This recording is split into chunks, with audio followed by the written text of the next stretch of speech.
नमस्कार dear friends, we have enjoyed the food. अभी हमने अच्छा अन्नदान में बहुत स्वादिष्ट ऊर्जावान भोजन ग्रहण किया। लास्ट डे है वर्कशॉप्स का, उसमें हमारा टॉपिक है बुद्धा फूड्स, जैसा अन्न वैसा मन। हम सब ध्यान में आगे बढ़ना चाहते हैं, हम ध्यान में अनुभव करना चाहते हैं, हम समाधि स्थिति में जाना चाहते हैं, लेकिन उसकी जड़ कहाँ है?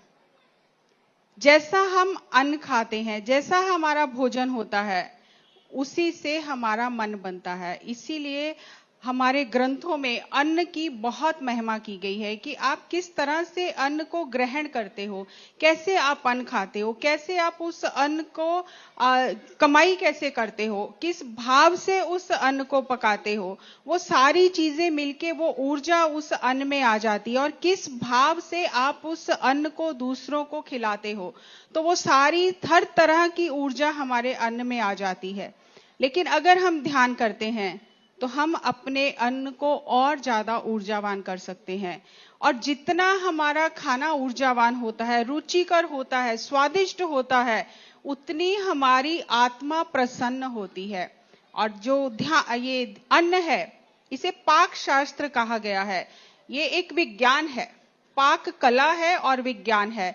आज हम इन्हीं कुछ पहलुओं पर विचार करेंगे जो हमने अपने इस यात्रा में, जब से हम इस ध्यान यात्रा में आए हैं, हमने पत्री जी से जो भी सीखा है अभी तक, उसके कुछ पॉइंट हम आपके साथ शेयर करेंगे ताकि हमारा ध्यान और गहरा हो, अध्यात्म की गहराइयों में हम और गहरा उतरें।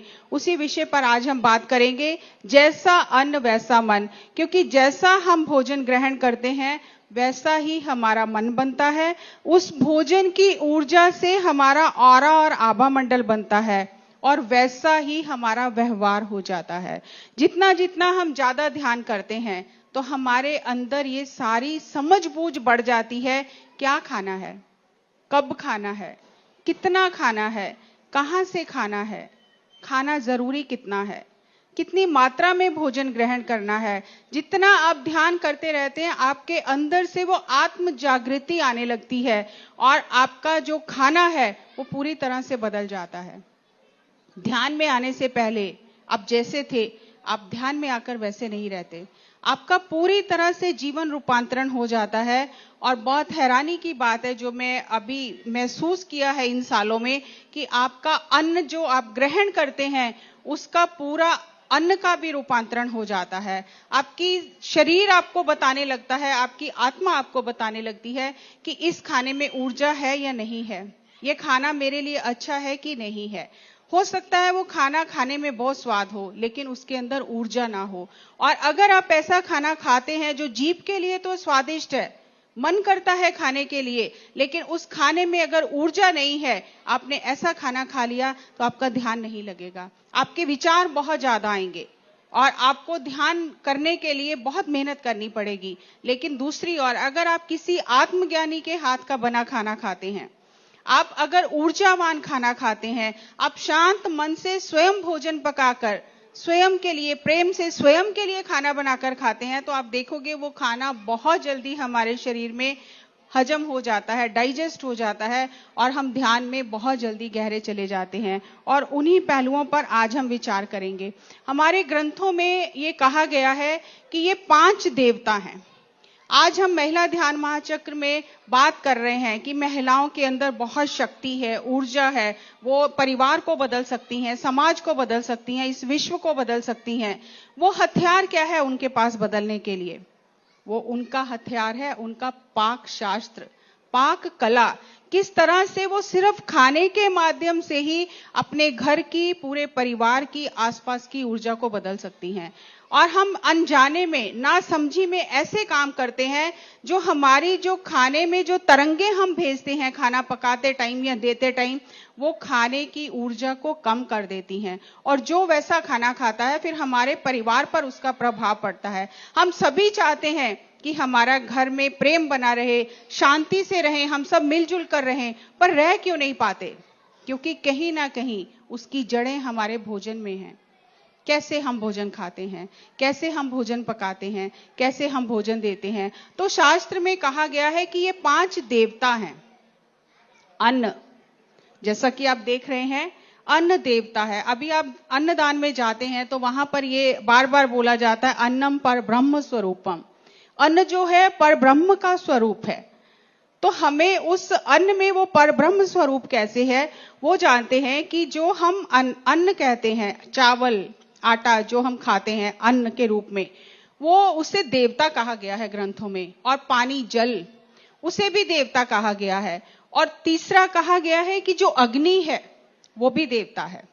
और जो नमक है, जो हम खाने में, हर खाने में हम नमक डालते हैं, नमक के बिना खाने का स्वाद नहीं आता, वो भी देवता है।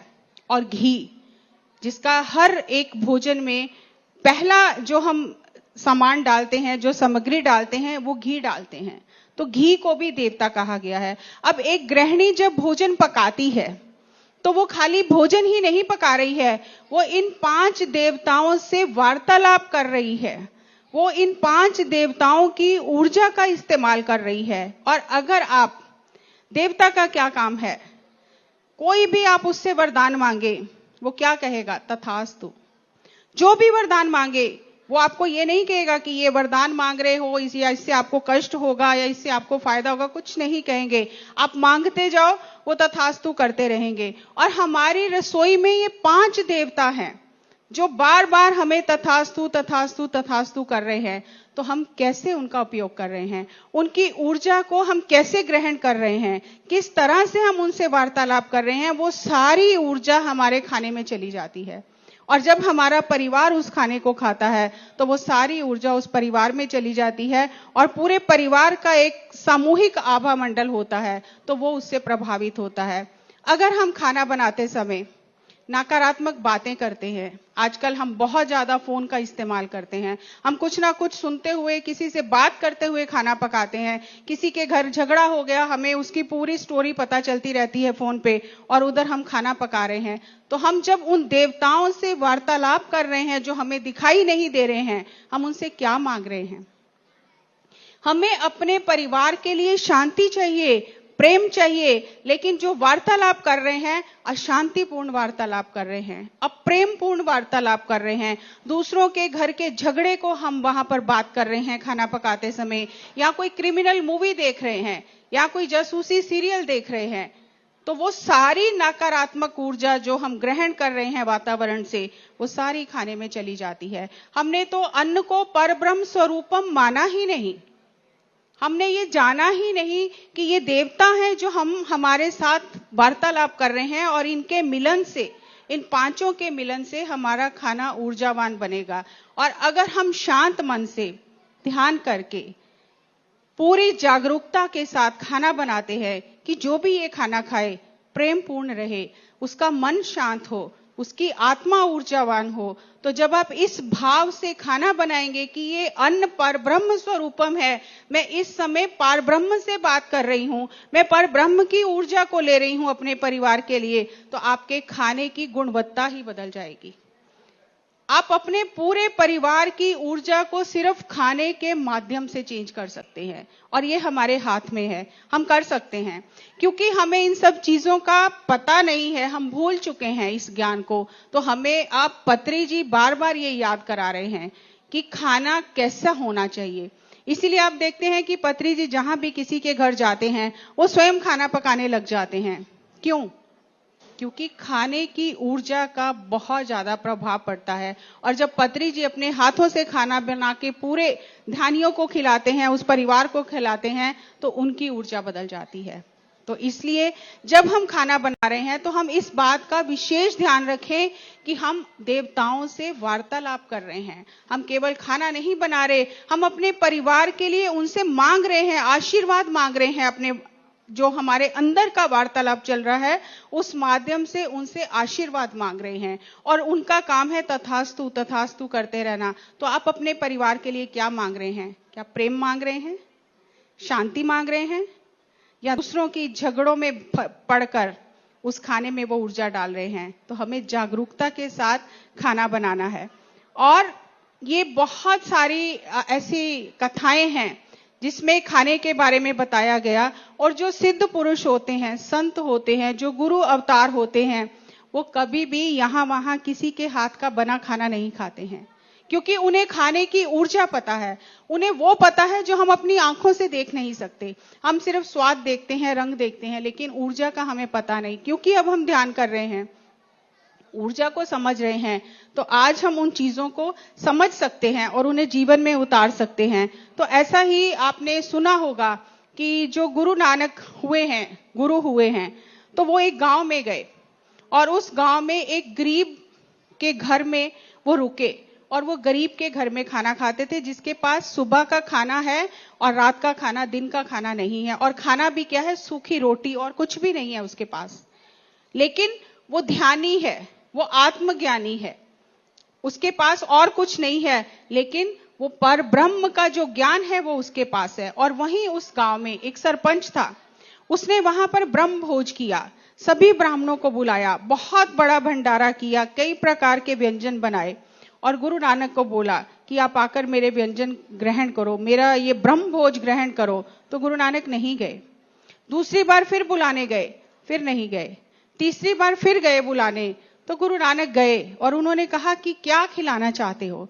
बोलते ये ब्रह्म भोज है, आप ब्रह्म भोज करने नहीं आते हो। तो गुरु नानक ने कहा कि जो भी है लेकर आओ। और उस सिख के घर, जिसके घर रुके हुए थे, रूखी रोटी सूखी रोटी खाते थे, उस सिख को कहा तुम भी अपने घर से रोटी लेकर आओ। तो दोनों रोटी, जो पूरी कचौरी थी, एक हाथ में पकड़ी और एक हाथ में वो सूखी रोटी पकड़ी और दोनों हाथों को दबाया जोर से, तो जो पूरी कचौरी थी उसमें से खून निकला और जो सूखी रोटी थी उसमें से दूध निकला। तो गुरु नानक ने उस टाइम, मलिक भागो उसका नाम था सरपंच का, उसको बोला कि ये खून का ब्रह्म भोज है, ये ब्रह्म भोज नहीं है। ये लोगों को सता कर, दुखी करके, उनका हक छीन कर ये जो कमाई की है और इससे जो तू ब्रह्म भोज कर रहा है, ये ब्रह्म भोज नहीं है, ये खून है, ये लोगों की बद्दुआएं हैं, ये ब्रह्म भोज नहीं है। ब्रह्म भोज तो ये सिख जो है, मेरा लालो है, इसके घर में रोज ही होता है, मैं तो रोज ही ब्रह्म भोज करता हूं। तो यही बात अष्टांग मार्ग में गौतम बुद्ध ने बताई कि कैसी कमाई कर कर आप घर में लाते हो, कैसे आपके संकल्प हैं, कैसे आपके भाव हैं, किस तरह से आप भोजन ग्रहण करते हो, वो सारी चीजें आपके खाने की ऊर्जा में चली जाती हैं। इसीलिए अष्टांग मार्ग दिया गया कि कैसे आप खाना कमा कर लाते हो, जो आप अपना व्यापार करते हो, क्या आप लोगों के हक छीन कर, लोगों को सताकर, लोगों को रुलाकर, उनका हक छीनकर अपने घर में पैसा लेकर आते हो, तो साथ में लोगों की बद्दुआएं भी लेकर आते हो और वो बद्दुआएं आपके खाने में चली जाती हैं। किस भाव से आप खाना पकाते हो, तो यहाँ गृहिणी पर, जो घर की स्त्री है, उसके ऊपर आ जाता है कि जब वो खाना पका रही है, वो किस भाव से पका रही है, जब वो खाना परोस रही है, वो किस भाव से खाना परोस रही है। और जब हम इन बातों का ध्यान रखते हैं तो हमारी ऊर्जा बढ़ जाती है। और सबसे जरूरी बात, जब हम खाना, भोजन हमारे सामने है, हम किस भाव से उस भोजन को ग्रहण कर रहे हैं। क्या हम ये समझकर ग्रहण कर रहे हैं कि ये परब्रह्म स्वरूप है, ये जो अन्न है, जिसने इस अन्न को मेरी थाली पर पहुंचाने के लिए मेहनत की है, सभी का कल्याण हो, सभी का भला हो, सभी सुखी रहें। और ये जो खाना है, ये मेरे शरीर के एक एक सेल को ऊर्जा दे, मेरी आत्मा को ऊर्जा दे। जब हम सिर्फ इस एक भाव से खाना खाते हैं, तो वो खाना हमारी ऊर्जा को परिवर्तित कर देता है और पूरे परिवार की ऊर्जा को परिवर्तित कर देता है।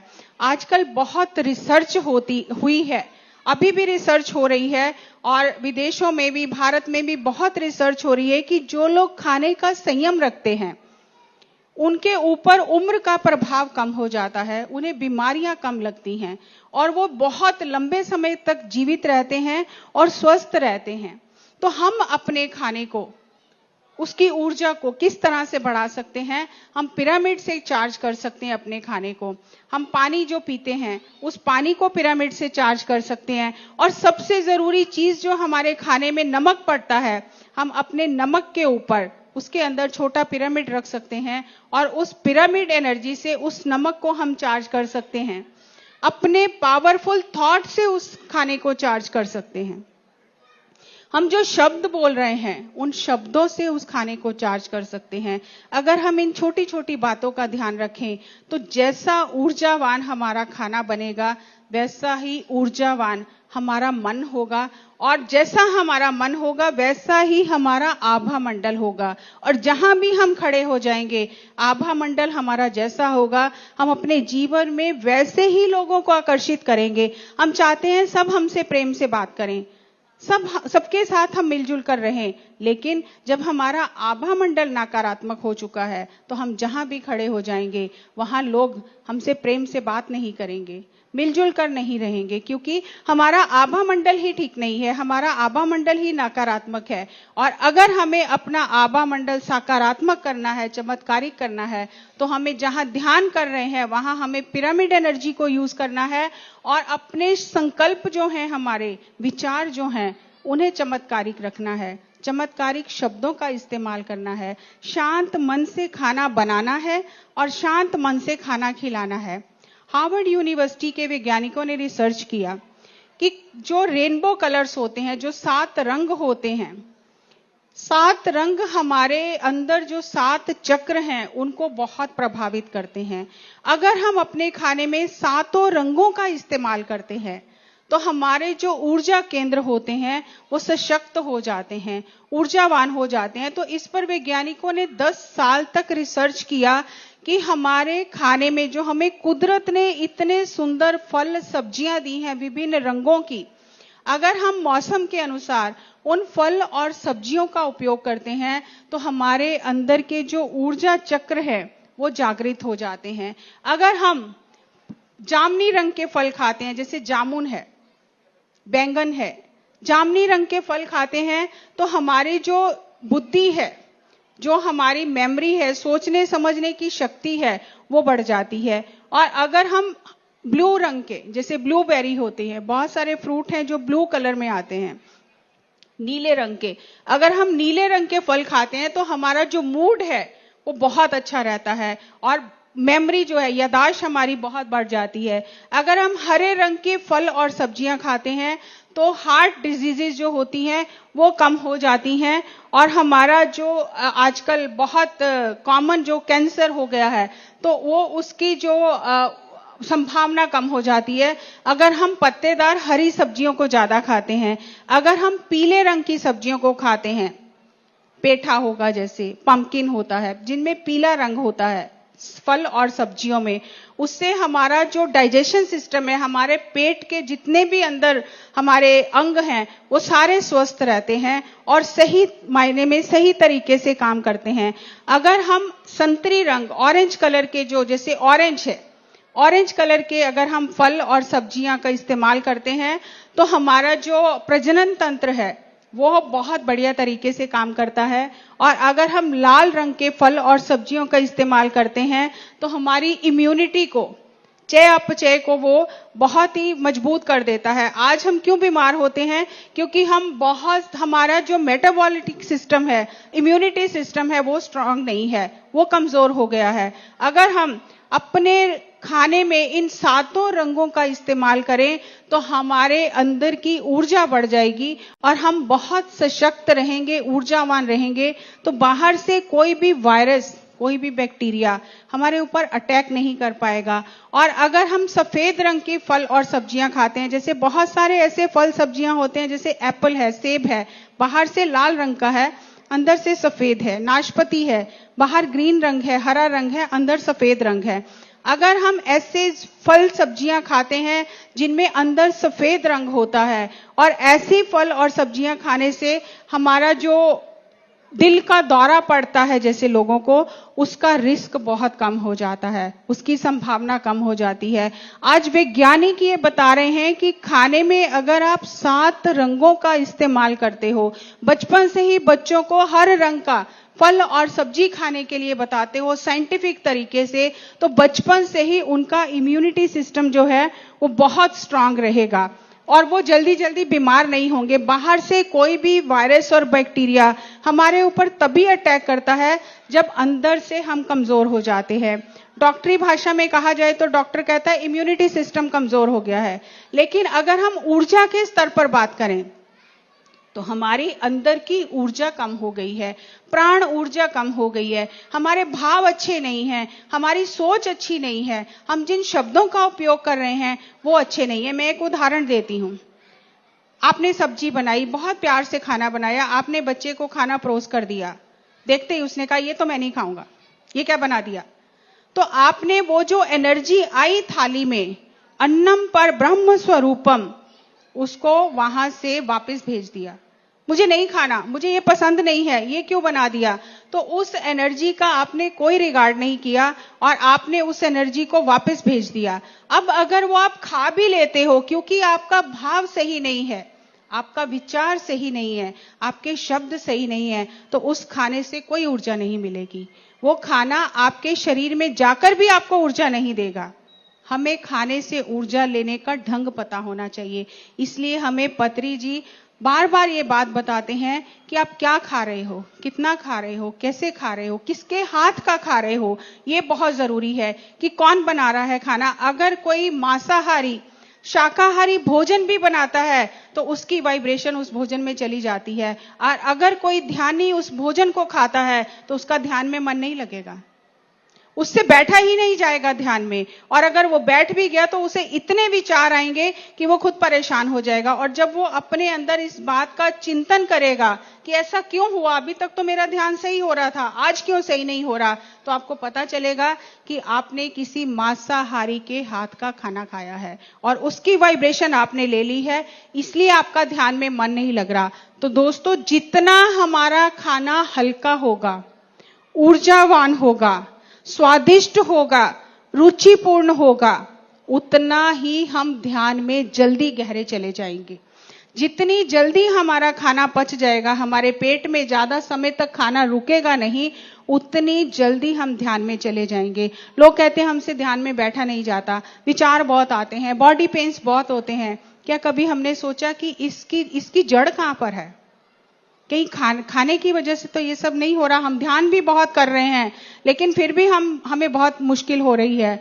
तो कहीं ना कहीं हमारा खाना जो है वो सही नहीं है। इसीलिए पत्री सर ने 18 प्रिंसिपल में ये प्रिंसिपल रखा है कि शाकाहारी बने और जरूरत के अनुसार खाएं, जरूरत से ज्यादा ना खाएं। और दूसरा, माइक्रोवेव को यूज ना करें, क्योंकि माइक्रोवेव की जो ऊर्जा तरंगे हैं वो खाने की ऊर्जा को बिल्कुल खत्म कर देती हैं। अब आप खाना नहीं खा रहे हो, अब आप जो खाने का जो जिसे क्या कहा जाता है, रस निकाल दिया जाए संतरे का और उसका जो बच जाता है मैटर, वो आप खा रहे हो, तो वो आपको क्या ऊर्जा देगा।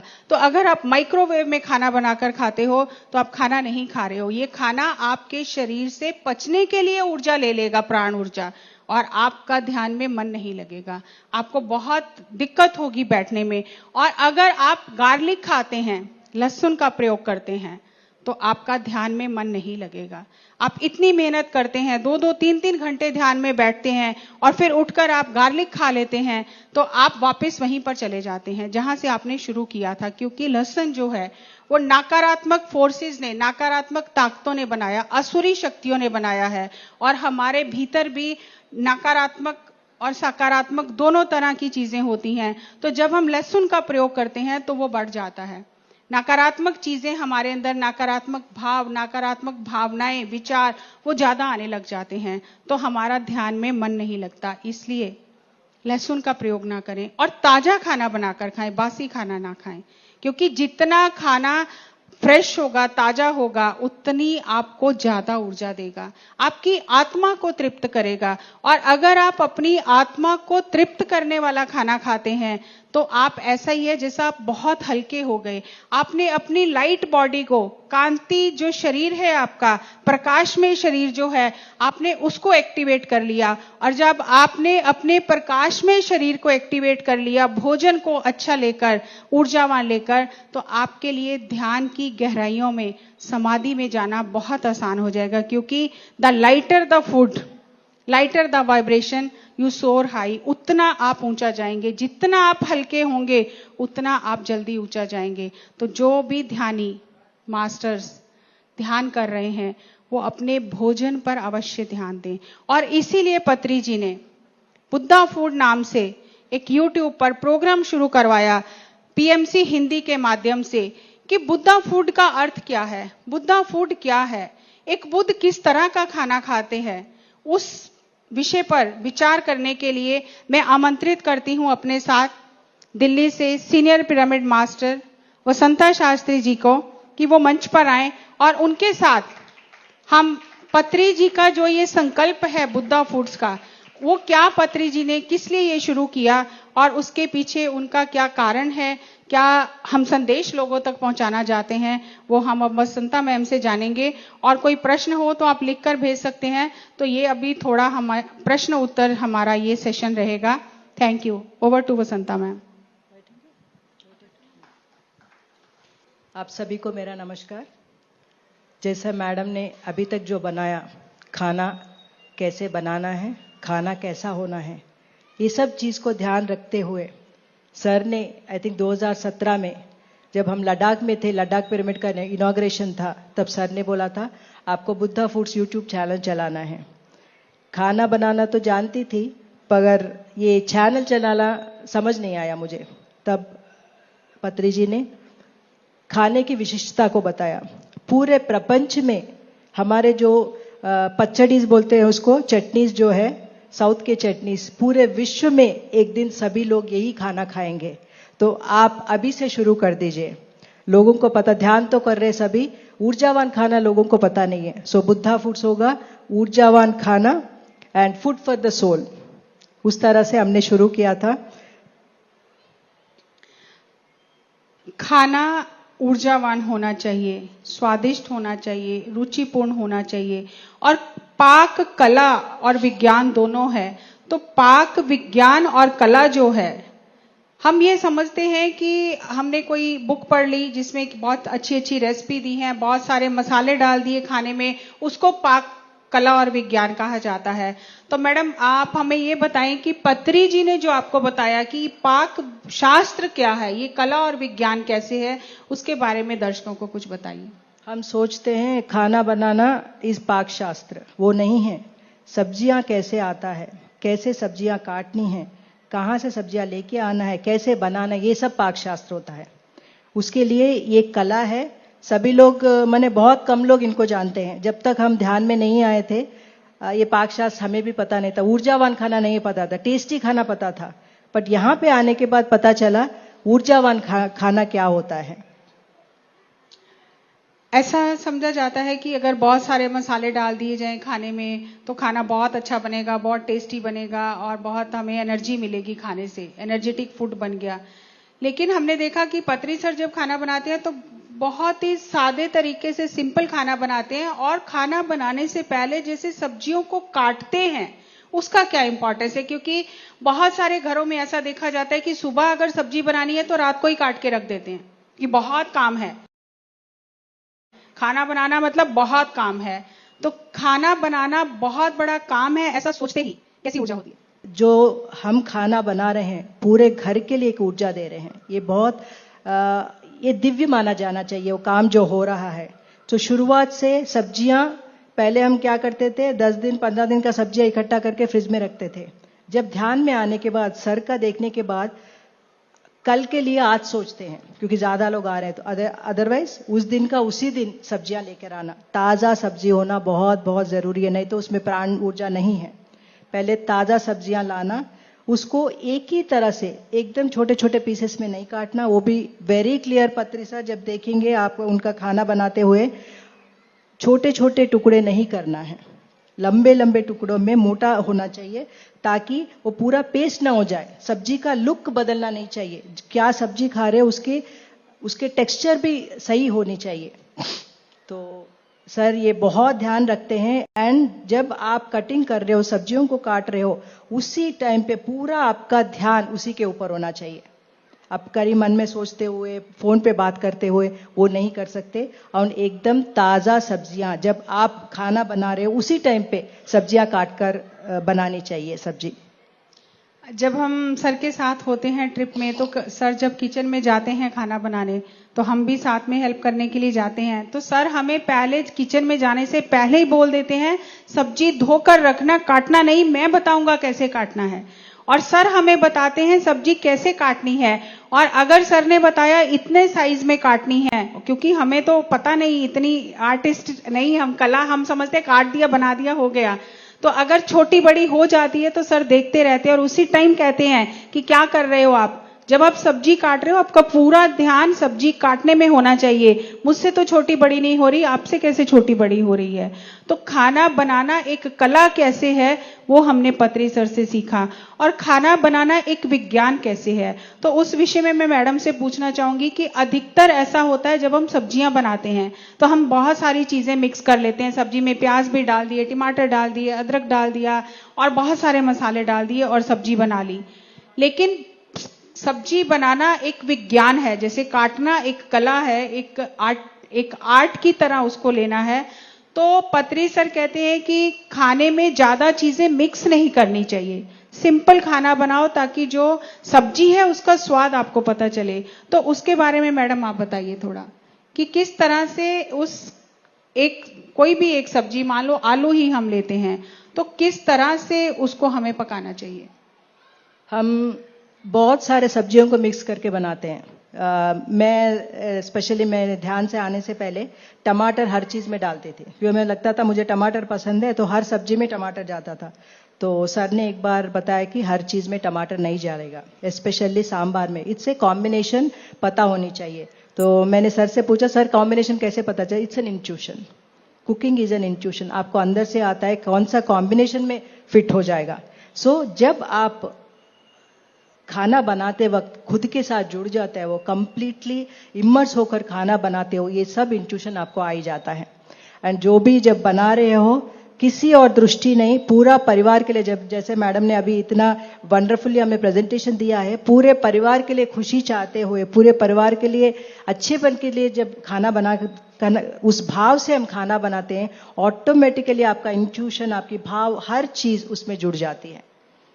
एंड मैडम आपसे ये जानना चाहते हैं सभी कि बुद्धा फूड्स का क्या मतलब है।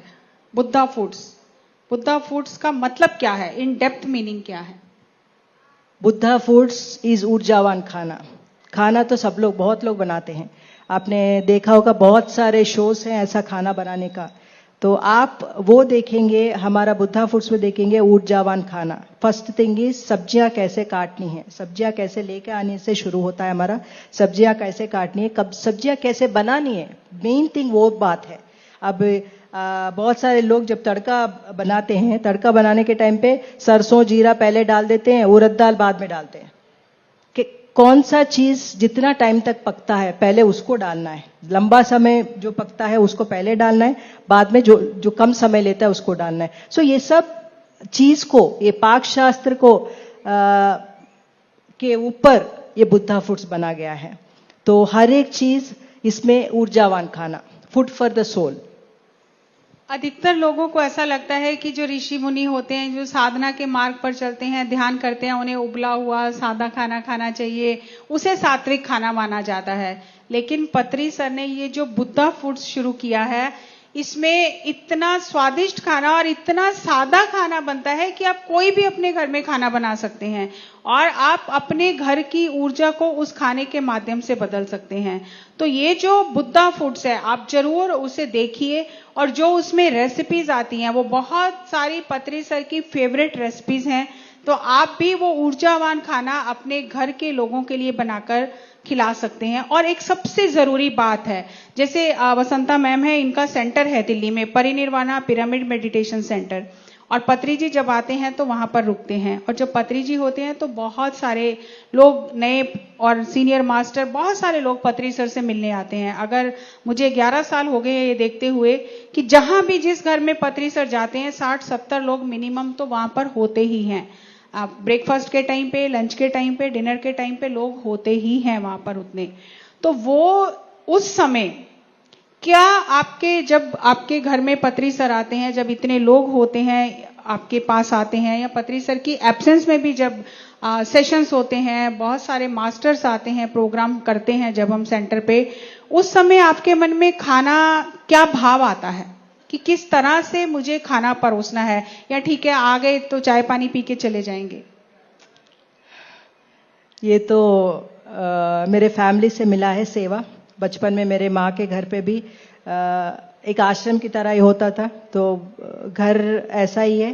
तो ऐसा आने के बाद हस्बैंड के साथ भी ऐसा ही था, लोग आना जाना तो चलता रहता था।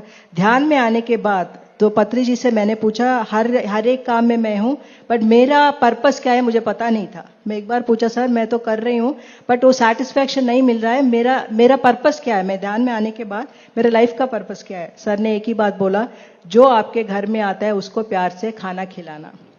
जब पर्पस पता चल गया, और जीवन में कुछ और क्या चाहिए, खाना तो देती थी मैं, जो भी आता है वो तो फैमिली परंपरा है, वो तो प्यार से देना ही था। वो पर्पस ही मेरा हो गया, तो मैं ये सौभाग्य मानती हूँ कि मुझे एक अपॉर्चुनिटी मिला। लोगों को जो घर पे आ रहे हैं, जब भी जो पत्री सर आ रहे हैं उसके ऊर्जा ही अलग होता है। जब सर आते हैं उस टाइम पे लोगों को खाना खिलाना, इतने वो ऊर्जा उन लोगों को घर तक जाता है, उनके घर भी ट्रांसफॉर्मेशन हो जाता है, वो मुझे बहुत खुशी देती है।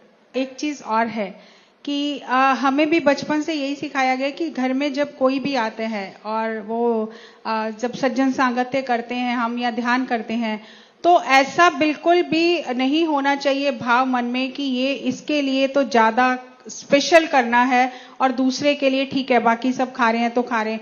तो वो जो एक नजर से सबको देखना, वो पत्री सर ने सिखाया कि सबको एक नजर से देखना है। क्या होता है, हमारा भाव होता है कि ये तो सीनियर मास्टर है तो पहले इसको दे लें। तो पत्री सर बार बार हमें ये सिखाते हैं कि सब एक ही हैं, हम कोई छोटा या बड़ा नहीं है, तो सबके लिए हमारा एक समान भाव होना चाहिए।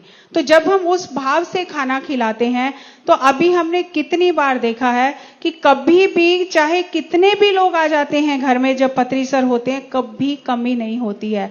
तो मैं मैडम से एक बार एक इंसिडेंस बताने के लिए कहूंगी कि जब पत्री सर थे और पत्री सर ने सबको ध्यान में बिठाया, 60-70 लोग थे और पत्री सर खाना बना रहे थे। तो मैम अपना एक्सपीरियंस शेयर करेंगी कि कैसे वो खाना बढ़ता गया। तो सेशन हो गया था, सर ने बोला जल्दी खाना बनाओ आज, तो 11 बजे ही खाना बना लिया। बट उसके बाद सर ने ध्यान में बिठा दिया सबको, 12 बज गए, 1 घंटा ध्यान में बिठाया। मैंने सर को पूछा, सर और खाना बनाओ? सर बोले क्यों, इनका घर नहीं है क्या, सब लोग अपने अपने घर चले जाएंगे। तो तभी मुझे डाउट आया, 12 बजे घर क्यों भेजेंगे सर उनको, वो भी सर क्यों बोलेंगे उनको घर जाने के लिए। तो कुछ है मुझे सीखने के लिए। तो मैं भी, सर ने बोला स्पेशली आप ध्यान में बैठ जाओ करके। तो मैं जो खाना बन गया 40-50 पीपल तक खाना बन गया, मैं टेबल के ऊपर रखकर बैठ गई थी ध्यान में। तो ध्यान से उठने के बाद बोल रहे हैं सर उठ के, मैं तो खाना खाने जा रहा हूँ, मेरे साथ कितने लोग खाना खाएंगे, मेरे साथ आ जाइए करके टेबल के ऊपर लेके गए सर सबको। उस दिन 70-80 आई थिंक 100 पीपल तक खाना खाए थे। वही खाना वही था, लोग आ रहे खा रहे। उस एक्सपीरियंस के बाद कभी भी मैं लोग आ रहे जा रहे वो नंबर से मुझे लेना देने नहीं है, अंदर से जो भाव आता है उस टाइम पे उस नंबर तक मैं बना देती हूँ, उतना तक हो जाता है। दिस इज ऑल, सब लोग एक्सपीरियंस कर सकते हैं इस सब चीजें को। Follow your intuition. वो नंबर उस बंदे, लोग आके कुछ भी बोल सकते हैं आपको, बट आपके अंदर जो पता है आपको कितने लोग आने वाला है। So follow your intuition even in cooking also. So दोस्तों, ग्रंथों में तो हमें बहुत कुछ सिखाया गया, बताया गया, लेकिन पत्री सर का सिखाने का ढंग बिल्कुल अलग है। पत्री सर हमें करके दिखाते हैं और फिर हम उन्हें देखकर सीखते हैं। और जब हम पत्री सर के साथ में रहते हैं तो बहुत ही चीजें इतनी अद्भुत तरीके से सर सिखाते हैं। और सेवा कैसे करनी है, वो जब भी सर खाना बनाते हैं तो सर खाना सबको खिला के फिर खाना एक एक को अपने हाथों से सर्व करते हैं पहले और फिर खाना खाते हैं खुद। तो जब सर से एक बार पूछा तो सर ने कहा कि जब आप प्रेम भाव से सबको खाना खिलाकर फिर आप खाते हो तो आपकी स्वयं की ऊर्जा बढ़ जाती है। तो वो पत्री सर से हमने सीखा। और एक बहुत अद्भुत बात पत्री सर से सीखी कि हमें लगता है, मैंने भी अपने बचपन से यही सीखा था कि मैं अगर सेवा कर रही हूं, मैं खाना बना रही हूं, तो जब सब खा लेंगे तब बाद में मुझे खाना है सबको खिला के। वही मैडम, शायद आपने भी वही संस्कार होगा कि सब, मैं तो गृहिणी हूं, घर में मेरी जिम्मेदारी है, मैं खाना बना रही हूं, जब सब खा लेंगे तब मैं बाद में खाऊंगी। तो पत्री सर ने हमारे उस भ्रम को भी तोड़ा कि कभी भी अपने आप को छोटा या कम मत समझो।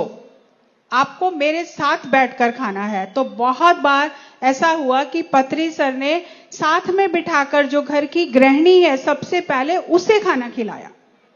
तो इतना पत्री सर हमें सिखाते हैं कि हमें अपनी आत्मा को कितना सशक्त रखना है। हम बार बार नीचे गिर जाते हैं, हम अपने आप को वैल्यू ही नहीं देते। पत्री सर हमें समझा रहे हैं कि तुम भगवान हो, मैं भी वही हूं, तुम भी वही हो, लेकिन हम बार बार नीचे गिरते हैं, नहीं मैं कैसे हो सकता हूं। तो पत्री जी हमें बार बार ये सिखाते हैं कि अपनी कदर करनी सीखो, अपने आप का सम्मान करना सीखो। जब पहली बार मैं पत्री जी के साथ ध्यान प्रचार के लिए गई थी तो मैंने पत्री सर को बोला कि मुझे बहुत डर लगता है, ध्यान प्रचार करने के लिए जाते हैं, इतने लोग होते हैं, सब लोग कहते हैं बहुत अच्छा हुआ, बहुत अच्छा ध्यान हुआ, तो मुझे डर लगता है कि कहीं मेरे मन में ये बात ना आ जाए कि मैं बहुत अच्छा कर रही हूं। तो पत्री सर ने मुझे ये कहा कि हमेशा ये याद रखना, अपने आत्म सम्मान को और अपने आत्म गौरव को कभी कम नहीं होने देना। ये पहला लेसन है तुम्हारा। और दूसरा ये याद रखना कि केवल तुम ही अच्छा नहीं कर रही हो, जो भी कर रहे हैं सभी अच्छा कर रहे हैं। तो तुम्हें कभी भी मन में नहीं आएगा कि मैं ही अच्छा कर सकती हूं, मैं भी अच्छा कर रही हूं, बाकी सब भी अच्छा कर रहे हैं। तो इस तरह हमें इतना हमारा सौभाग्य है कि हमें पत्री जी के सानिध्य में ये जीवन जीने का कला और विज्ञान समझ में आ रहा है। हमें लगता है हमने अपनी होम साइंस के सब्जेक्ट में पाक शास्त्र पढ़ लिया कि ये फूड साइंस पढ़ लिया तो हम बहुत ज्ञानी हो गए, लेकिन पत्री जी के सामने आके पता चला हम तो जीरो हैं, कुछ भी नहीं जानते हैं, खाने के बारे में भी कुछ नहीं जानते हैं, अपने आप के बारे में कुछ नहीं जानते हैं। सो दोस्तों, आप खाने से ही अपने परिवार की ऊर्जा को बढ़ा सकते हैं। इन छोटी छोटी चीजों का ध्यान रखें और अपने घर में बुद्धा फूड्स बनाएं, क्योंकि पत्री जी कहते हैं हर घर एक आश्रम होना चाहिए, हर घर आश्रम होना चाहिए। और आश्रम की सबसे बड़ी क्वालिटी क्या है? यहाँ हम इस आश्रम में आए हैं, खड़ताल महेश्वरा महापिरामिड में आए हैं, तो हम दौड़ दौड़ के अन्नदान में जाते हैं खाने के लिए, क्योंकि वो ब्रह्म स्वरूप है, उसमें ऊर्जा है। इसलिए हम यहां पर आश्रम में खाना ही सबसे महत्वपूर्ण होता है। ध्यान तो कर रहे हैं, सब कुछ कर रहे हैं, लेकिन वो ध्यान इतना गहरा कैसे लग रहा है? क्योंकि साथ में हमें ऊर्जावान सात्विक खाना मिल रहा है। तो हर घर एक आश्रम हो और हर घर में बुद्धा फूड्स बने। तो अंत में मैं मैडम से ये कहूंगी कि अपना एक संदेश दें सभी के लिए। हर एक स्त्री जो खाना बना रही है बहुत प्यार से बनाए और लहसुन का प्रयोग बिल्कुल ना करें। माइक्रोवेव को घर से फेंक दें, घर से बाहर फेंक दें, और पिरामिड्स का इस्तेमाल करें घर पे, नमक और पानी के ऊपर, वो भी बहुत ऊर्जावान मिलेगा वो सब चीज़ें। और ध्यान करके, अगर आपको लगता है कि आपका मन बहुत डिस्टर्ब्ड है, ध्यान करके आप खाना बनाएं। अगर आपके घर में आप नहीं बनाते और मेड या कुछ खाना बनाने वाले अलग होते हैं, उनको ध्यान करवा कर उनसे खाना बनवाइए, ये बहुत बहुत ज़रूरी है। क्योंकि वो पूरा परिवार के लिए खाना बना रही हैं, तो उसके लिए उसे ध्यान करवा कर उनसे खाना बनवाइए। बहुत बहुत धन्यवाद। बुद्धा फूड्स को ज़रूर देखिए और वो रेसिपीज आप ज़रूर ट्राई कीजिए। Thank you. Thank you, thank you, thank you. So we all are blessed to have a Buddha in our life and Buddha food in our life. Thank you, thank you, thank you.